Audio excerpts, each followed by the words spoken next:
السلام علیکم ورحمۃ اللہ وبرکاتہ۔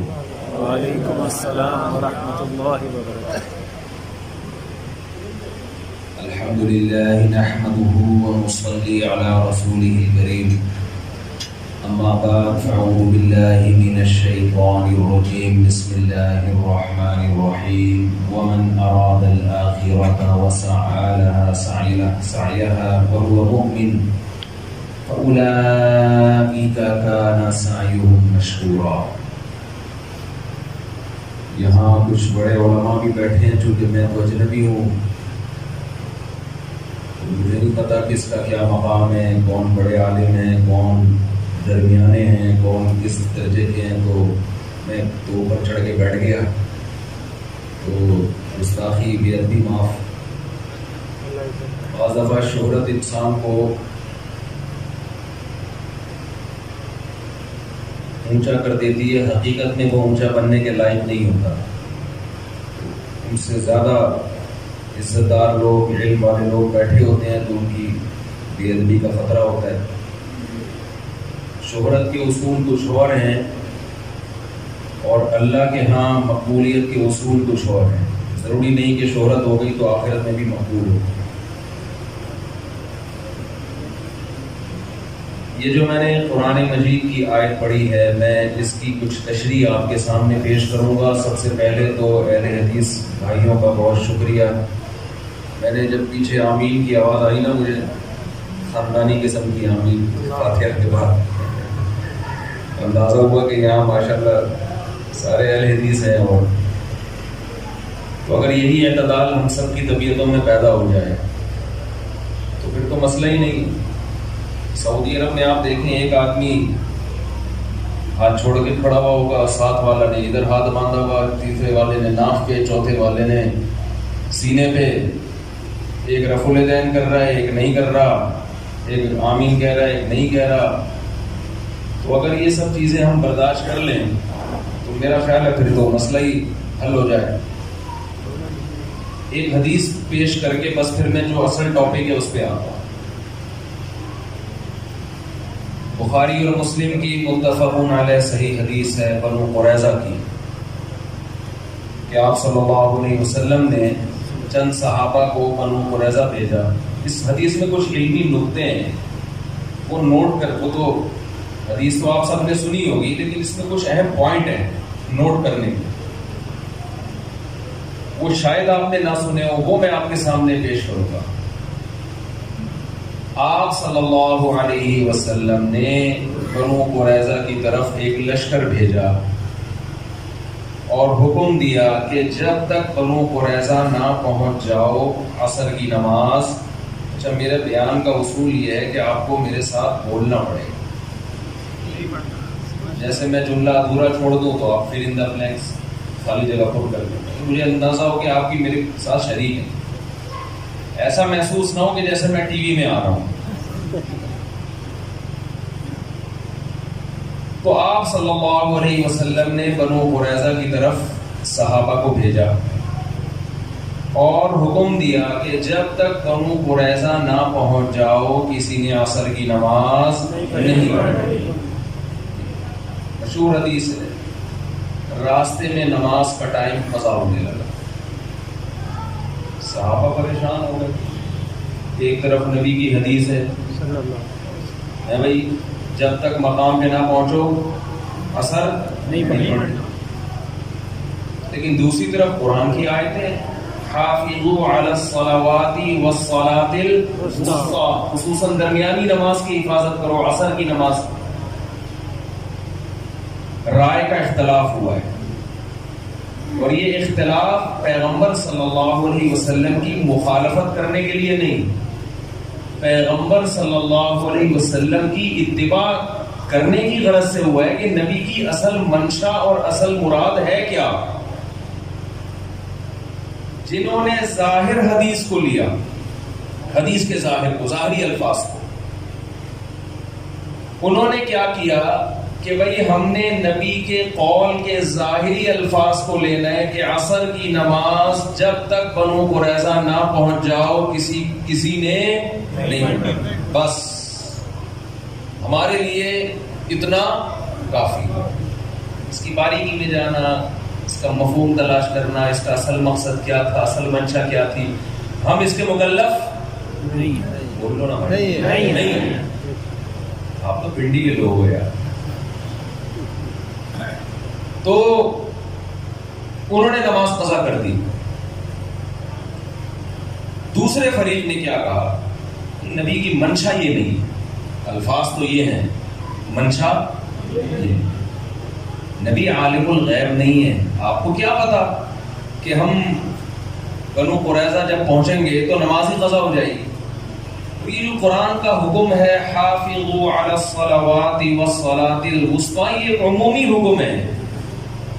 یہ قرآن کی آیت اصل ہے اور حدیث ایک خاص شرط کے ساتھ مقید ہے. میں اصطلاحی زبان میں اس کو سمجھانے کی کوشش کر رہا ہوں. صحابہ نے اتنی ٹیکنیکل بحث نہیں کی تھی، انہوں نے تو سادہ نا، یہ تو میں ایک فقہی اور اصطلاحی انداز سے سمجھا رہا ہوں کہ اصل تو قرآن کی ایک آیت ہے اور نبی کی جو مشہور اور متواتر حکم ہے وہ تو نماز کی قضا کرنے کی تو اجازت نہیں ہے، اسلام میں تصور نہیں ہے.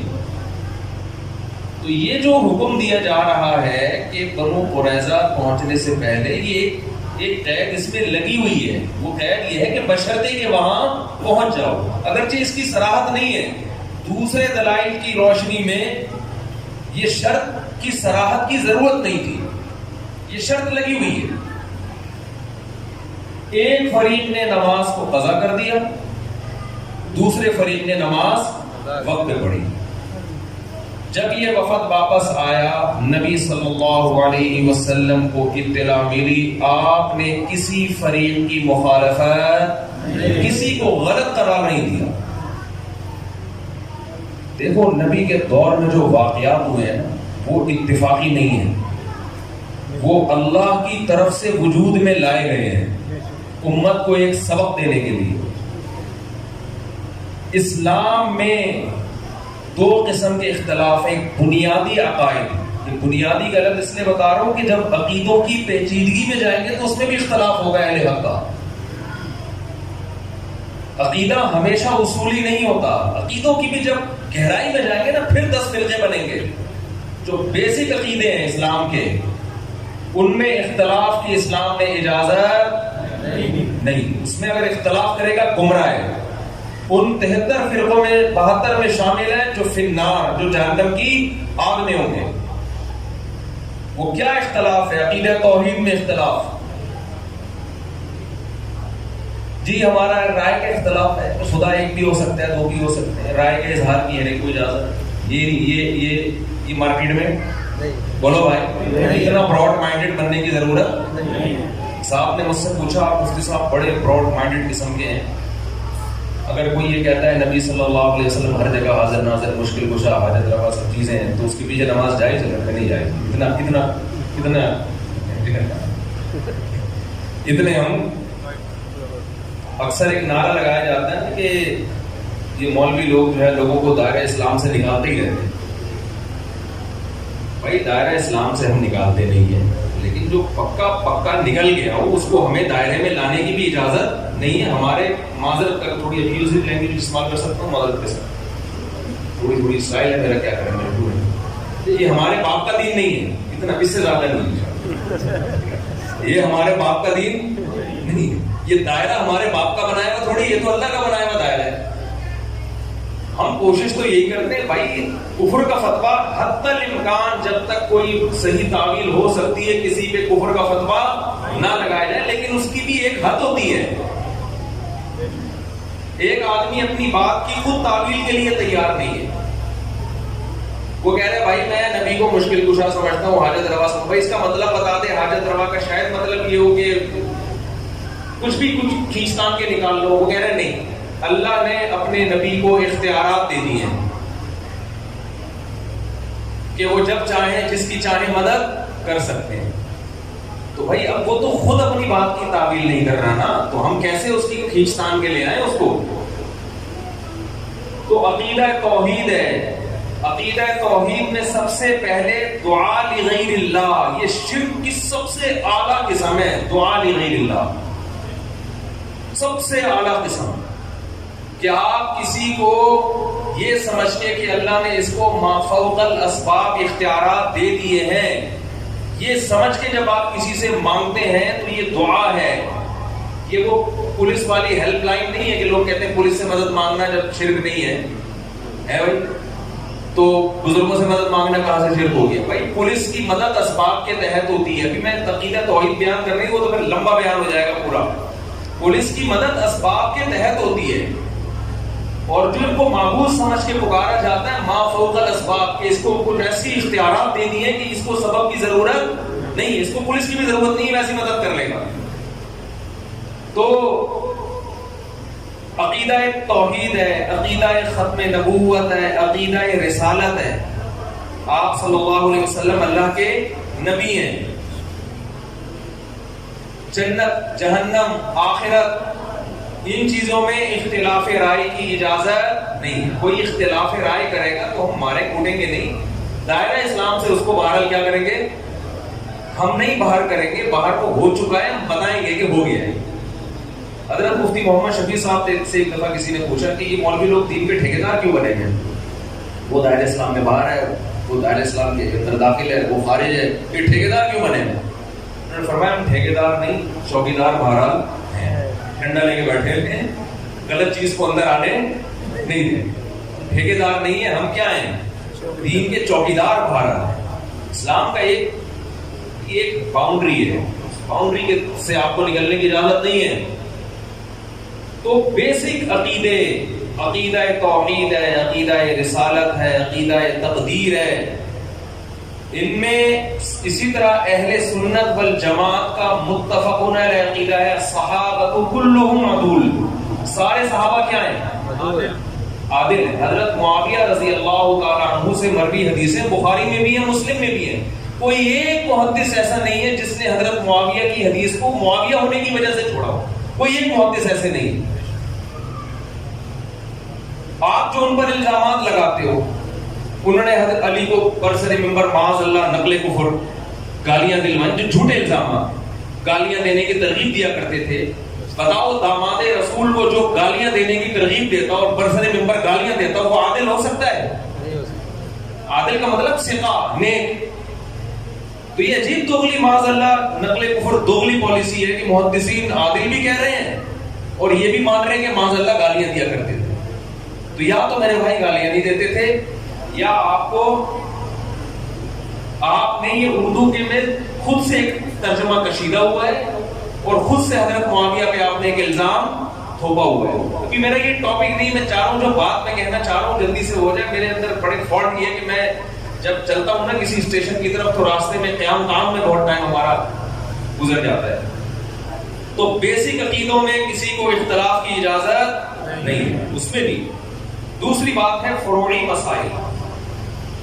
اب مجھے ایک بات بتاؤ کہ فروعی مسئلے میں اسلام میں جو عملی مسائل ہیں ان میں سب سے زیادہ، یہ توحید کے بعد سب سے اہم حکم نماز کا ہے یا نہیں ہے؟ بولتے کیوں نہیں بھائی؟ اسلام میں تو جب آدمی مسلمان ہوتا ہے، یعنی شرک کے بعد سب سے بڑا جرم گناہ کیا اسلام میں؟ نماز قضا کر دینا.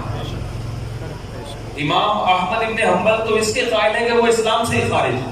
اور عبداللہ بن مسعود کی صحیح حدیث بھی ہے اس بارے میں کہ ہم نبی کے دور میں کسی گناہ کو کفر نہیں سمجھتے تھے، لیکن نماز چھوڑنے کو ہم کیا سمجھتے تھے؟ کفر. اب یہاں کفر سے کفر دون کفر مراد نہیں ہو سکتا، اس لیے کہ وہ تو سارے گناہ ہیں نا، اس میں تعویل نہیں ہو سکتی عبداللہ بن مسعود کے اس قول میں.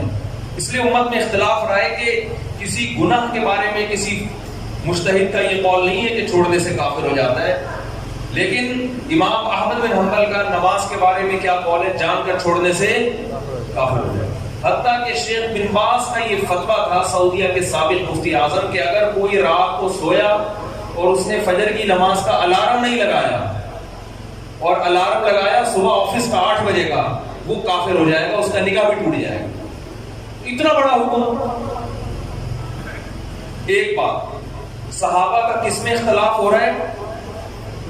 یہ جو بنو قریظہ والی حدیث میں روزے میں ہو رہا ہے، زکات میں ہو رہا ہے، کس میں ہو رہا ہے؟ نماز میں. اس سے بڑی اختلاف کی مثال مل نہیں سکتی. ایک یہ نمبر لگا کے نوٹ کریں. دوسرا، نماز کی کسی سنت یا نفل نماز میں اختلاف نہیں ہو رہا. ہمارے تو پھٹے ہوتے ہیں نا زور سے، جمعے سے پہلے 4 سنتیں موقع ہیں یا نہیں ہیں، یا جمعے کے بعد ہیں یا نہیں ہیں، عشاء کی کتنی رکعتیں ہیں، یہ چلتا ہے نا آپس میں. پولیس قربانی پڑے گی بھائی سمجھانے کے لیے بات. ہمارے پھٹے کیا چل رہے ہوتے ہیں؟ فرائض میں ہمارا کوئی اختلاف نہیں ہے، ہمارا تو سنتوں میں چل رہا ہوتا ہے کہ ظہر سے جمعے سے پہلے کی 4 ہیں، جمعے کے بعد کی ہے کہ نہیں ہے. کچھ کہتے ہیں نہیں ہے، کچھ کہتے ہیں وہ صدیوں پرانے جھگڑے ہیں وہ چل رہے ہیں اور وہ چلتے رہیں گے. وہ عیسیٰ علیہ السلام سے پہلے کوئی ختم، جب حضرت عیسیٰ علیہ السلام آئیں گے نا وہی ختم کریں گے. اس سے پہلے ہمیں برداشت کرنا ہے پھٹوں کو، سمجھ رہے ہیں نا، یہ ختم ہونے والے نہیں ہیں. تو یہ جھگڑے، یہ سنتوں کی لڑائی ہوتی ہے ہماری. اور حضرت نبی صحابہ کے دور میں جو اختلاف ہوا وہ نماز کی سنتوں میں نہیں بلکہ نماز کی فرض میں. کتنے پوائنٹ ہو گئے؟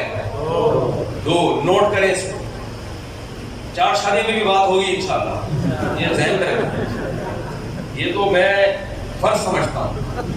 ایک صاحب ہمارے دوست ہیں، بڑی توحید کی بات بہت کرتے ہیں نا. مجھے ایک دن کہنے لگے یار تم 4 کے قائل ہو، میں توحید کا قائل ہوں. مجھے کہنے لگے میں 1 کا قائل ہوں. یہ توحید، یہ عقیدہ توحید کے زیادہ قریب 1 ہے یا 4 ہے؟ 1 ہے نا. میں نے ان سے کہا توحید اللہ کا خاصہ ہے، اللہ کے علاوہ کسی کو یہ حق دینا یہ توحید میں شرک ہے. میں سمجھتا ہوں یہ خالص توحید نہیں ہے. بھئی اللہ اکیلا، اللہ ہی ہے، بیویاں اکیلی نہیں ہونی چاہیے. ہم صرف ہمارا معبود ایک ہے بس. اس کے بعد ہر چیز ہماری 8-8 10-10. باپ بھی ایک ہوتا ہے، ماں بھی ایک ہوتی ہے، بیویاں، دوست، ماتحت، یہ ہول سیل کے حساب سے ہونی چاہیے. یہ میں تھوڑا سا بھی آگے چلیں گے اس پہ انشاءاللہ، تھوڑی دیر میں بات کروں گا. اور میں آپ کو اس کے نقصانات بتاؤں گا جو ایک ہم نے رکھے. جو قوم کا جو بیڑا غرق کیا ہے نا، اللہ معاف فرمائے. جو عورتوں کا جو بیڑا غرق ہو رہا ہے وہ خون کے آنسو رونے کا دل چاہتا ہے وہ حالات دیکھ کے. خیر، تو عقیدہ توحید، ہاں صحابہ 2 پوائنٹ ہو گئے. ایک اختلاف نماز میں ہو رہا ہے جو توحید کے بعد سب، کیونکہ توحید میں تو ہو نہیں سکتا تھا نا، وہ تو پھر اسلام سے خارج ہو جاتے. اختلاف کس میں ہو رہا ہے؟ نمبر 2، سنتوں میں، نوافل میں نہیں بلکہ فرض میں. تیسری بات، اختلاف اس نماز میں ہو رہا ہے جس کی اہمیت سب سے زیادہ. 5 نمازوں میں قرآن کہتا ہے الصلاۃ الوسطیٰ، سب سے امپورٹنٹ کون سی ہے؟ عصر کی نماز، اس کی حفاظت کرو. اس میں اختلاف ہو رہا ہے. اختلاف کی نوعیت کم ہو رہی ہے، بڑھ رہی ہے؟ بڑھ گئی. چوتھی بات، اس کی رکعتوں میں اختلاف نہیں ہو رہا کہ اس دفعہ عصر ہم نے 4 پڑھنی ہے کہ 2 پڑھنی ہے، بلکہ اختلاف اس میں ہو رہا ہے کہ پڑھنی بھی ہے کہ نہیں پڑھنی. کتنے پوائنٹ ہو گئے؟ 4. پھر عصر کی نماز کی کسی صفت میں اختلاف نہیں ہو رہا کہ آمین آہستہ کہنی ہے کہ زور سے کہنی ہے، رفع الیدین کر کے کرنی ہے کہ رفع الیدین کے بغیر پڑھنی ہے، جو امام کے پیچھے ہوگا اس نے فاتحہ پڑھنی ہے کہ نہیں پڑھنی. یہ نماز کی صفات ہیں، نماز کا وجود نہیں ہے. جبکہ صحابہ کا اختلاف نماز کے عدم اور وجود میں ہو رہا ہے کہ پڑھنی بھی ہے، پوری نماز ہی پڑھنی ہے کہ نہیں پڑھنی ہے. بہت مشکل ہے. میں سمجھا پا رہا ہوں اپنی بات؟ اس سے بڑا کسی فروعی مسئلے میں اختلاف ہو نہیں سکتا. لیکن نبی نے کسی ایک کو بھی ملامت نہیں. نبی کی یہ حدیث دیکھو، السکوت فی موضع البیان بیان. علماء جان، کہیں بیان کرنا ضروری ہو لیکن پیغمبر پھر بھی خاموشی اختیار کر لیں، یہ خاموشی پیغمبر کا. بعض حدیثیں خاموش ہیں. نبی نے فرمایا، کہاں فرمایا بھائی؟ کہیں بھی نہیں ہے. بھائی نبی اس موقع پہ خاموش ہو گئے تو یہ فرما دیا. تو یہ خاموشی نبی کی اس کی علامت تھی کہ دونوں فریق درست ہے. اس سے ہمیں نبی صلی اللہ علیہ وسلم نے قیامت تک کے لیے اصول بیان کر دیا کہ دیکھو، اگر مقصد پیغمبر کی اطاعت ہے تو اگر حدیث میں رائے میں اختلاف ہو رہا ہے تو یہ اختلاف کی وجہ سے ایک دوسرے پہ کیچڑ نہیں اچھالنا ہے.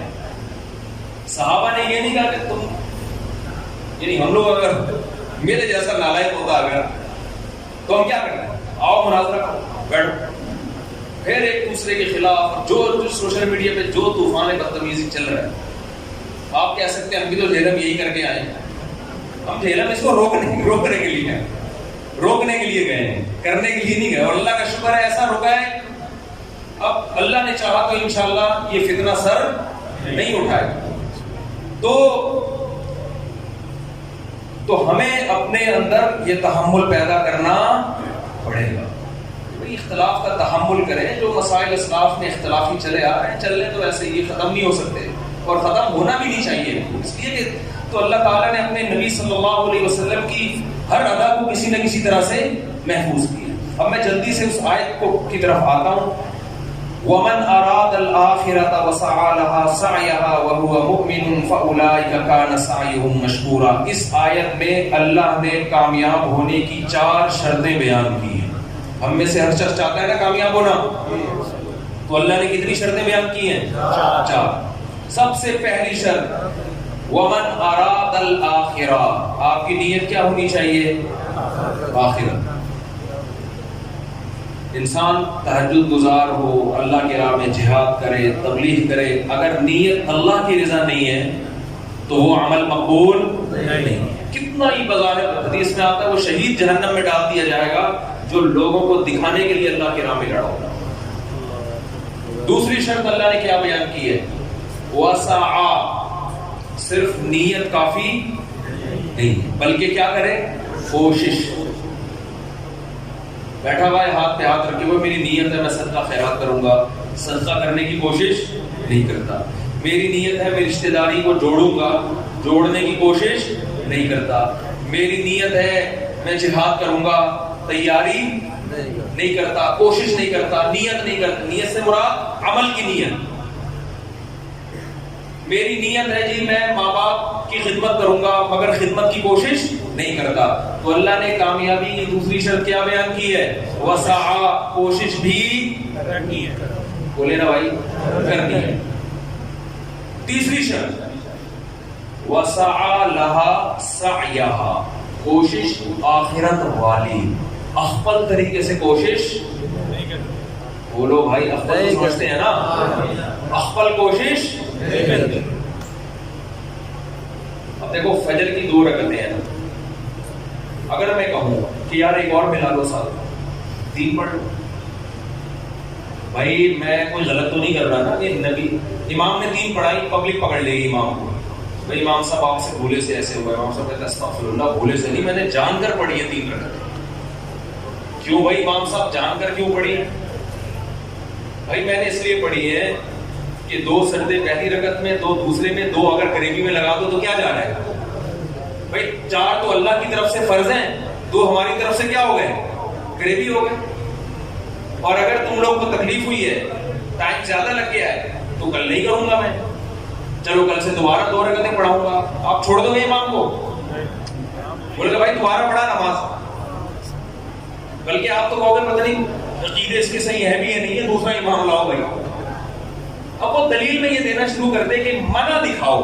کہاں تیسری رکعت سے نبی صلی اللہ علیہ وسلم نے منع کیا ہے؟ کہاں نبی صلی اللہ، اور عقلی دلیل یہ دے کہ نبی کیسے اللہ کے سامنے سجدہ کرنے سے روک سکتے ہیں؟ ہم تو 4 کے 6 سجدے کر رہے ہیں. نبی نے تو فرمایا قرۃ عینی فی الصلاۃ، میری آنکھوں کی ٹھنڈک کس میں ہے؟ نماز میں. اور سجدہ تو رکن اعظم ہے. تو بھائی نبی نے منع کہاں کیا ہے؟ منع کی حدیث دکھاؤ. جتنے مرضی دلائل کے زمین آسمان کے قلابے ملا دے، میرا خیال ہے کوئی گوار سے گوار دیہاتی 5ویں کلاس کا بچہ بھی اس کے دلائل سے متاثر نہیں ہوگا. بھائی نبی نے جب 2 پڑھے تو نبی سے آگے نکلنے کی کوشش کر رہا ہے. 2 رکعتیں پڑھی ہیں. عبادت توقیفی ہوتی ہے، اس میں اخفل طریقہ نہیں چلتا. یہاں تو میرے بھائی ہماری سمجھ میں یہ بات آتی ہے بہت معذرت کے ساتھ، جب ہماری خاندانی رسومات اور ہماری بدعتیں ہمارے سامنے آ کے کھڑی ہوتی ہیں اور شریعت دوسری طرف، تو پھر ہمیں یہ حدیثیں اور یہ باتیں سمجھ میں نہیں. وہاں کہتے ہیں حرج کیا ہے. ایک صاحب نے مجھ سے پوچھا یہ وضو کی ہم اتنی دعائیں پڑھتے ہیں اور طواف میں عجیب عجیب دعائیں مشہور ہیں، طواف کی دعائیں جو ہے اگر ہم پڑھیں تو حرج کیا ہے؟ میں نے کہا حرج یہ ہے کہ جو چیز ثابت ہے وہ چھوٹ جائے گی آپ سے. جب بھی کوئی انسان ایک بدعت پر عمل کرتا ہے نا تو اللہ اس سے سنت چھین لے لیتا ہے. ہمارے شیخ حضرت مفتی رشید احمد صاحب فرمایا کرتے تھے بعض لوگ عملاً بدعتی ہوتے ہیں اور بعض مزاج کے بدعتی ہوتے ہیں. ان کو لگتا ہے کوئی چیز مارکیٹ میں نہیں آئے نا تو ان کو وہ والی چیز میں مزہ نہیں آتا جو ثابت شدہ ہو قرآن و سنت سے. تو قرآن نے کیا کہا ہے وَسَعَى لَهَا سَعْيَهَا، آپ کی مخفل کوشش بولو نہیں چلے. ساری رات انسان الٹا لٹک کے نماز پڑھتا رہے ثواب ملے گا؟ بتاؤ سیدھے کھڑے ہو کے نماز پڑھنا زیادہ مشکل ہے الٹا لٹک کے؟ محنت زیادہ کون کر رہا ہے؟ سعی کوشش تو وہ کر رہا ہے جو الٹے لٹک کے پڑھ رہا ہے. لیکن نماز کس کی ہوگی؟ جب تمیز سے سیدھا کھڑا ہو کے نماز پڑھ رہا ہے. تو ابھی کسی خاتون کا تھوڑی دیر پہلے فون آیا کہ میرے ابا کا انتقال ہو گیا تھا، ہم ہر جمعرات کو ان کے لیے کچھ لوگوں کو جمع کرتے ہیں دعا ہو. ہمارے جو پشاور سے تعلق رکھنے والے بھائی ہیں، پشاور والے بھائیوں کو بولتے ہوئے اتنا ڈر لگتا ہے کہ مجھے یعنی کیونکہ ہمارے جو پشتون بھائی ہیں نا یہ حیرت میں بہت آتے ہیں.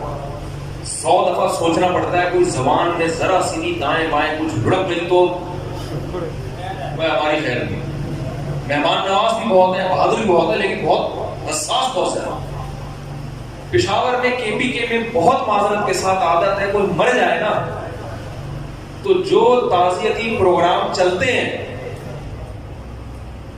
رشتہ دار کہتا ہے جو میت کا بیٹا کاش میں مر جاتا اور ابا یہ ذمہ داری مہمانوں کو نمٹانے کی سنبھال لے. یہ حالت ہو جاتی ہے.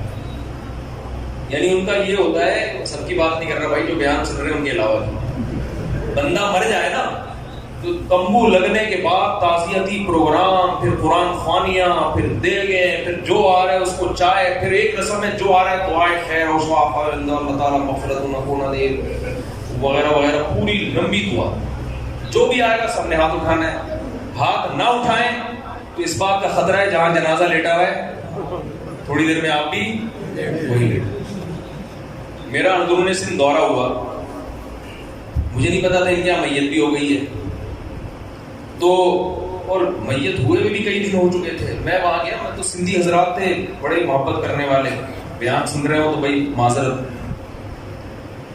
تو ان کے کہیں والد صاحب کا 30-40 دن پہلے انتقال ہو گیا. اب جو بھی آ رہا ہے نا 30-40 دن کے بعد بھی کیا کر رہے ہیں؟ ہاتھ اٹھا کے دعا. مجھے پتا تھا یہ ان کی رسم ہے، جو نہ مانگے نا اس کو چھوڑتے نہیں ہے. 3 دن ویسے ہی تعزیت، اتنا لمبا غم کو کھینچنا شریعت میں ویسے بھی نہیں ہے. میں نے ارادہ کر لیا، میں نے کہا میں بس اخفل طریقے سے دعا مانگوں گا، ہاتھ نہیں اٹھاؤں. میں نے ان سے کہا، انہوں نے مجھے کہا وہ ہمارے ابا کا بھی انتقال ہو گیا ذرا دعا کرتے. میں نے کہا دل سے دعا ہے اللہ ان کی مغفرت فرمائے، ان کے درجات کو بلند فرمائے، ان کو ترقیاں. اتنی میں نے اپنے ابا کے لیے شاید دعا نہیں مانگی ہوگی جتنے ہاتھ اٹھائے بغیر ان کے ابا کے لیے دعا. انہوں نے کہا ہاتھ اٹھا کے ہو جائے. میں نے کہا بس یہ ہو گئی، بس اتنا کافی ہے. نہیں جی ہاتھ اٹھا کے. میں نے کہا ہو گئی، دل سے دعا مانگی. کہہ رہے آپ ہاتھ کیوں نہیں اٹھا رہے؟ میں نے کہا دیکھو سب اٹھاتے ہیں، یہ ضروری سمجھ لیا ہے. کوئی چیز اپنے اوپر مسلط نہ کرو، ہنسی خوشی زندگی گزارو. جو زندہ ہیں ان کی بھی فکر کرو نا، کچھ ان کو ٹینشن نہ دو. نہیں بھائی، پھر تھوڑی دیر میں بندہ آیا ہاتھ اٹھائے، ہم بھی ڈھیڑ بن کے بیٹھ گئے تھے. پھر کیا ہوا جی کھانا تھا، کھانے کے بعد ان کے دفتر میں گئے، کوئی ان کا افتتاح تھا. پھر انہوں نے کہا ہاتھ اٹھائے. میں نے کہا اللہ اس سے زیادہ میرے بس میں یہ پکڑ کے مجھے مارے. میں نے ہاتھ اٹھا لیا. میں نے کہا اللہ میں تو چاہ رہا تھا لیکن یہ چبر میں آ جاتا ہے، اس سے زیادہ میرے بس میں نہیں. بھائی کیوں جو چیز شریعت سے ثابت نہیں ہے اس کے پیچھے کیوں اتنا پڑ جاتا ہے؟ عربوں میں میتیں ہوتی ہیں، کتنے آرام سے انسان ہنستا کھیلتا دنیا سے جاتا ہے اور کوئی قرآن خوانیاں نہیں ہوتی اس کے لیے، کوئی بڑے بڑے پروگرام نہیں ہوتے. ما تعالی الایمان ما قدر اللہ. عربوں کی زبان میں 2 جملے ہوتے ہیں، ما قدر اللہ جو اللہ نے مقدر کیا ما تعالی الایمان، خوشی کی بات ہے ایمان پر گیا، دعا کرتے رہتے ہیں بیٹھ کے اس کے لیے. ہمارے ہاں کیا تمبو لگتے ہیں، وہ آ رہا ہے پھر جا رہا ہے کوئی، پھر وہ جو بیچارے جو پیچھے لواحقین ہیں، مجھے خود کے بھی سے فون آتے ہیں، کہتے ہیں ہمارے ہاں مفتی صاحب میت ہو جائے اتنا عذاب بن جاتا ہے کہ ہمیں سارے کام چھوڑ کر بس ہاتھ، پھر وہ آٹومیٹک پھر وہ دعا دل سے بھی نہیں نکلتی اور وہ ایک رسم بن جاتی ہے. وہ پھر نیچے گرا ہے، پھر یوں اڑایا، پھر نیچے گرا ہے. بھائی تھوڑی دیر تنہائی میں بیٹھ کے ابا کے لیے رو کے دعا مانگ لیتے ہیں، وہ اس سے زیادہ اچھی. پھر وہ ہیلا ناجزہ ہوتا ہے، پتہ نہیں ابا کی نمازیں معاف ہو رہی ہیں، وہ صدقہ اس کو دیا، پھر ادھر سے صدقہ اٹھا کے اس کا دیا، پھر ادھر سے کیا ہو رہا ہے پتہ نہیں. تو یہ اللہ قرآن میں کہہ رہا ہے وسعی لہا سعیہا. پشاور والوں اخبل طریقہ نہیں چلے گا. وسعی لہا سعیہا، کوشش وہ ہوگی جو اللہ اس کے رسول نے بتائی ہے. تو بدعت کے خلاف مل کے جد و جہد کرنی چاہیے، بدعت کو معاشرے میں پنپنے نہیں دینا چاہیے. اور آخری شرط اللہ نے کیا بیان کی ہے، وَهُوَ مُؤْمِنٌ. یہ تمام معیارات پہ اگر کوئی پورا اتر بھی گیا، جب تک ایمان نہیں ہے، ایمان سے یہاں لغوی ایمان مراد نہیں ہے، وہ تو ہندو کا بھی ہوتا ہے ایمان، تو مطلب کہ وہ اپنے بھگوان پہ ایمان رکھتا ہے. ایمان سے اصطلاحی ایمان کہ جو اسلام کے ضروری عقائد ہیں ان تمام کو تسلیم کرتا ہو. تو ایمان کے بغیر کوئی نیکی مقبول نہیں ہے. اس سے لوگ اکثر پوچھتے ہیں، یہ اتنے بڑے بڑے سائنسدان تھے، انہوں نے انسانیت کی اتنی خدمت کی ہے اور آپ کہتے ہو یہ جنت میں نہیں جائیں گے، تو ان کو کوئی آخرت میں بدلہ نہیں ملے گا، ایسا کیوں ہے بھائی؟ اسلام ایسا سخت نظریہ کیوں سکھاتا ہے؟ میں ان سے کہتا ہوں دیکھو ان بڑے بڑے سائنسدانوں نے آپ کی خدمت کی، جس کی وجہ سے آپ کو ان سے اتنی محبت کہ آپ کو ان کا جنت میں نہ جانا اور جہنم میں جانا برا لگ رہا ہے. تو جس اللہ نے ان پر اتنے احسانات کیے تو اس اللہ سے ان کو تعلق کیوں نہیں تھا؟ آپ کو ان کے ایڈیسن نے بلب ایجاد کر لیا، ایک بلب دیا ہے اس نے. اب ہماری یونیورسٹی کے طلبہ چاہتے ہیں جہنم میں نہ جائے، ہم بھی چاہتے ہیں نہ جائے، تو بھائی اگر نہ جائے تو ہمیں کیا ہوگا؟ لیکن اللہ کہہ رہا ہے کہ نہیں، اگر اس تک اسلام کی دعوت پہنچی تھی، عقیدہ توحید اس تک پہنچا اور اس نے عقیدہ توحید پر ایمان نہیں لایا، اللہ نہیں معاف کرے گا، یہ قرآن کا فیصلہ ہے. اب ہمارے جو یونیورسٹی کے لوگ ہیں نا، ان کو بڑے اشکالات ہوتے ہیں، اور اتنی انسانیت کی خدمت کی، بلب بنا کے چلا گیا. وہ بلب کیا کیا کر رہا ہے آپ دیکھو، وہ بلب جناب روشنی کا کام بھی کر رہا ہے، بیکری کے کیکوں کو بھی کیا کر رہا ہے؟ تازہ رکھ رہا ہے نا. پتہ نہیں لگتے ہیں پہلے تو وہ کیک کو گرم کرنے کے لیے بلب لگایا کرتے تھے. تو کتنی خدمت کر کے چلا گیا وہ، اور یہ مسلمان لوگ کہتے ہیں کہ وہ جنت میں نہیں جائے. تو بھائی اس نے ایک بلب دے کر آپ پر احسان کیا اور آپ کو اس کا جنت میں، اس کا جہنم میں جاتے ہوئے ترس آ رہا ہے کیونکہ آپ کا محسن ہے. تو جس خدا نے سورج دیا، چاند دیے، جس خدا نے ایڈیسن کو پیدا کیا، جس خدا نے اتنے بڑے بڑے ان لکم فی الانعام لعبرۃ نسقیکم مما فی بطونہ من بین فرث ودم لبنا خالصا سائغا للشاربین. قرآن کہتا ہے سوکھا چارہ ہم ان جانوروں کو کھلاتے ہیں، سوکھے چارے کو تم رگڑ کے دیکھو تیل کا ایک قطرہ نہیں نکلے گا، لیکن اس جانور کو کھلاتے ہیں کیسا چکنا گاڑا دودھ اس سوکھی گھاس سے اللہ نکال کے دکھاتا ہے.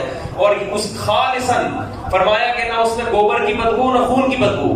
ایک ہی فیکٹری میں اس چارے سے گوبر بھی بن رہا ہے، خون بھی بن رہا ہے، دودھ بھی بن رہا ہے، لیکن اس فیکٹری میں جہاں دودھ تیار ہو رہا ہے نہ گوبر کی بدبو آتی ہے نہ خون کی رنگت. خالصاً یہ اس کا کلر دیکھو اور مزہ دیکھو، سائغا للشاربین، پینے والوں کے حلق میں پھسلتا چلا جاتا ہے. بتاؤ دودھ کی ایجاد عجیب، زیادہ عجیب ہے یا بلب کی ایجاد؟ دودھ کی ایجاد بلب سے کئی گنا زیادہ عجیب. اور یہ دودھ اگر ہمیں پینے کو نہ ملے، ان بلبوں کو ہم خود ٹینشن میں آ کے اپنے ہاتھوں سے توڑ کے ختم کر دیں گے. کس قدر بڑی نعمت جس خدا نے، اور یہ ایک نہیں ہے، وَإِن تَعُدُّوا نِعْمَتَ اللَّهِ لَا تُحْصُوهَا. قرآن کہتا ہے اگر ایڈیسن کی نعمتوں کو گنو گے 4-6 سے زیادہ اس کی چیزیں نہیں ملیں گی، اور وہ بھی اللہ کی دین ہوگی. اللہ نے اس کی کھوپڑی میں ڈالا ہوگا کہ تو یہ بنا دے، خود سے نہیں جاتا کچھ کسی کا دماغ. اور جب اللہ کی نعمتوں کو تم گننا شروع کرو گے، لا تحصوها، تم قیامت آ جائے گی ان نعمتوں کو شمار نہیں کر سکتے. تو اس خدا سے جب تک آپ کو محبت نہیں ہوگی, اس خدا کے احکام کا التزام نہیں کرو گے, تو جنت میرے بھائی اللہ نے بنائی ہے. جس خدا نے جنت بنائی ہے وہ اپنے پرچے میں پاس ہونے والوں کو اس جنت میں داخل کرے گا. اس کا اپنا معیار ہے.